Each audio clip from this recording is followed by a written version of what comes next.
Assalamualaikum warahmatullahi wabarakatuh. Halo semua, kembali lagi dengan saya Siti Sundari dari Universitas Muhammadiyah Tangerang kelas P2K.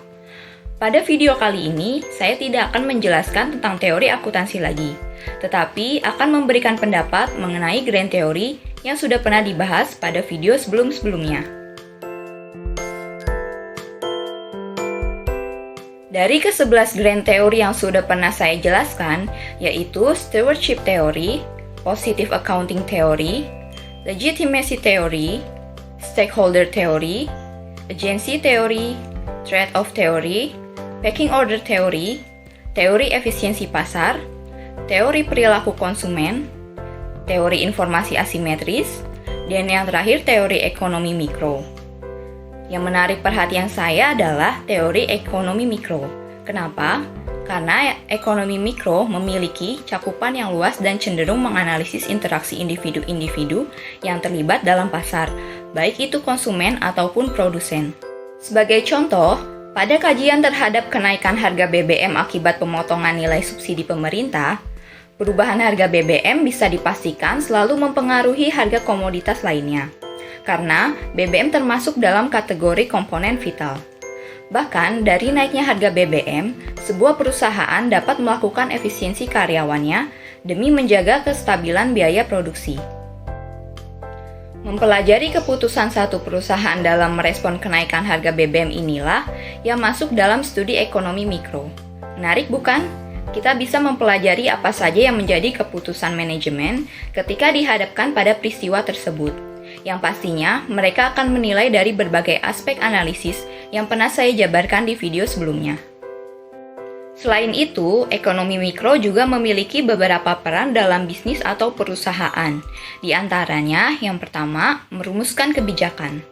Karena bisa dijadikan sumber informasi untuk mempelajari interaksi di pasar dan bagaimana campur tangan pemerintah sehingga dapat membentuk kebijakan perusahaan yang strategis dan inovatif.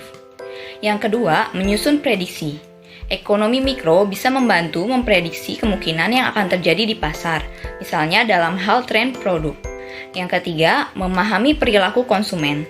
Tentu saja, hal ini akan berpengaruh terhadap kemampuan produk atau jasa bisa bertahan di pasar.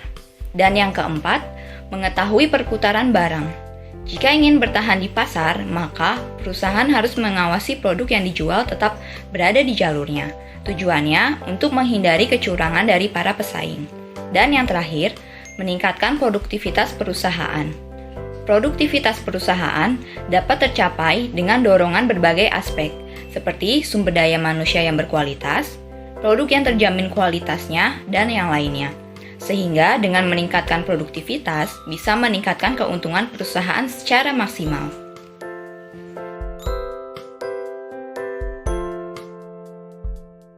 Di masa pembelajaran jarak jauh seperti ini memanglah tidak mudah untuk kita semua, terutama dalam sektor pendidikan.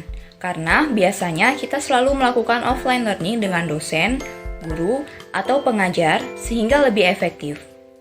Mengenai pembelajaran melalui YouTube dan Edmodo, bagi saya adalah dengan melalui media YouTube, sebenarnya sudah pernah diterapkan pada mata kuliah sebelumnya untuk membuat video tentang sebuah materi yang dipelajari sehingga media YouTube bukanlah hal yang baru untuk saya. Keuntungan melalui media YouTube bisa menambah kreativitas dalam menentukan konsep dan proses editing. Video YouTube yang kita unggah juga dapat dilihat kapan saja, dan dengan harapan selain memenuhi nilai tugas, juga dapat memberikan informasi bagi orang lain. Kekurangannya hanya perlu berlatih lagi bagaimana proses editing video yang baik agar dapat menarik perhatian penonton dan membutuhkan waktu yang cukup lama untuk menyunting video untuk kami sebagai mahasiswa yang bukan seorang editor. Dan untuk melalui pembelajaran di Edmodo sendiri merupakan hal baru bagi saya, karena sebelumnya saya biasa menggunakan aplikasi Google Classroom, Zoom, dan Google Meet untuk online learning. Pada dasarnya, ini sama saja seperti Google Classroom. Dosen akan memberikan informasi materi atau tugas, dan mahasiswa akan memberikan jawaban atas tugas tersebut. Tetapi, kekurangan yang saya rasakan, jika hanya melalui Edmodo saja, pembelajaran akan terkesan monoton, karena hanya satu arah. Tidak ada interaksi antara dosen dengan mahasiswa, dan kita hanya memenuhi tugas yang telah diberikan. Akan lebih baik jika ada sesi diskusi agar pembelajaran lebih interaktif ke depannya, atau dengan adanya tugas kelompok agar tiap mahasiswa bisa memberikan ide serta gagasan terhadap suatu materi pembelajaran. Saya kira itu saja yang dapat saya sampaikan mengenai proses pembelajaran pada mata kuliah teori akuntansi. Semoga masukan yang saya berikan dapat bermanfaat. Sekian video kali ini dan sampai jumpa. Wassalamualaikum warahmatullahi wabarakatuh.